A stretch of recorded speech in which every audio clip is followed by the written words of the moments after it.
Salut, c'est Trado, je suis content de vous retrouver pour la mise à jour de l'analyse technique de l'or et de l'argent. Au programme, l'analyse de l'or et de l'argent en euros puis en dollars, les news qui ont émaillé l'actualité depuis 3 jours. Je vous retrouve de l'autre côté.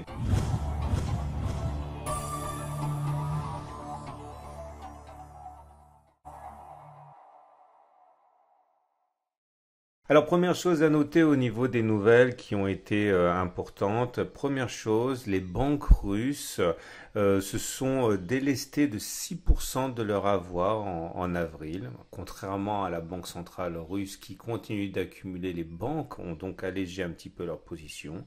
On apprend également que l'Allemagne a attiré l'essentiel des exportations suisses d'or en avril et c'est confirmé par le Conseil mondial de l'or en quelque sorte puisque ce Conseil mondial de l'or précise que l'or attire de plus en plus les investisseurs allemands. Et voilà où nous en sommes pour l'or libellé en euros.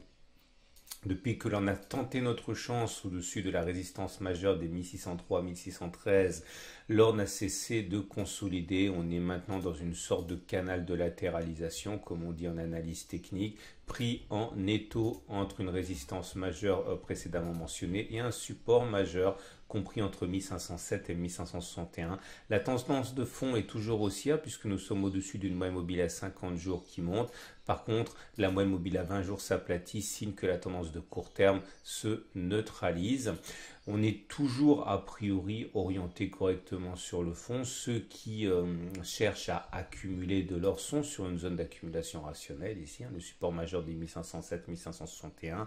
Si d'aventure on devait casser ce support, le prochain support et zone d'accumulation pour certains serait les 1423-1433, mais surtout un éventuel retour sur les 1300-1350 s'il devait avoir lieu. Au plus près de nous, vous l'aurez compris, le retour sur 1507-1561 ou alors la cassure des 1613 pourraient être des zones d'accumulation rationnelles. On passe à l'or, mais cette fois-ci libellé en dollars, avec une configuration qui est beaucoup plus positive, puisque comme vous pouvez le voir, non seulement nous sommes au-dessus de la moyenne mobile à 50 jours, signe de la tendance de fond, mais on est également positif, mais au-dessus de la moyenne mobile à 20 jours, qui est également haussière, donc la tendance est clairement haussière. Malheureusement, nous sommes ici opposés à une résistance majeure, les 1727-1748 dollars. Là aussi, il faut s'attendre à ce que des mouvements vendeurs apparaissent quand on vient se frotter à cette résistance. Si on arrivait à clôturer au-dessus des 1748, cela libérerait sans doute un potentiel haussier. Pour l'instant, on n'est pas véritablement sur une zone d'accumulation rationnelle car on est face à un obstacle. La zone d'accumulation rationnelle, ce serait soit un retour sur les 1650-1691, soit, vous l'aurez compris, une clôture ou un passage au-dessus des 1748 dollars l'once. Regardons ce qu'il y a de disponible chez mon partenaire au coffre.com.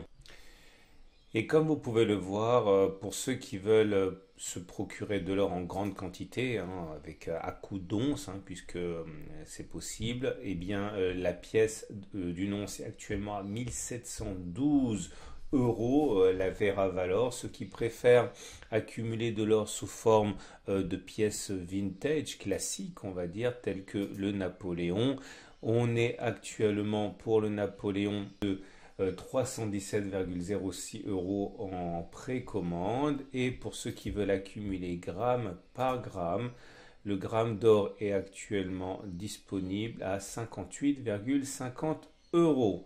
Je vous rappelle que vous pouvez retrouver le site en cliquant sur le lien en dessous de la vidéo dans les commentaires. On passe à présent à l'argent libellé en euros qui est en grande forme. Vous ne rêvez pas, encore 2,3% gagné sur la séance de vendredi.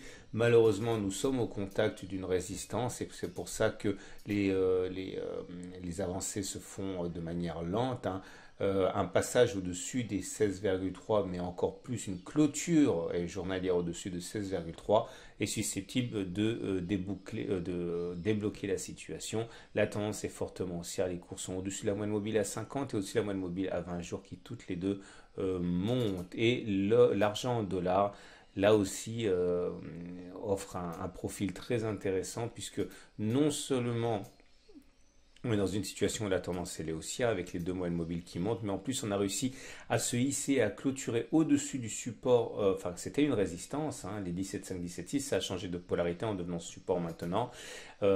Prochain support, 15,7, 15,8, prochaine résistance, 18,6, 19 qui est ma zone d'accumulation rationnelle en cas de passage au-dessus. Ceux qui sont vraiment pressés peuvent donc dès à présent sans doute profiter de cet élan qui nous a permis de casser le support. Maintenant, ceux qui préfèrent attendre quelque chose de plus tangible, de plus solide, de plus significatif, attendent sans doute que l'on se hisse au-dessus de cette résistance majeure des 18,6, 19. On regarde ce qu'il y a de disponible chez mon partenaire au coffre.com.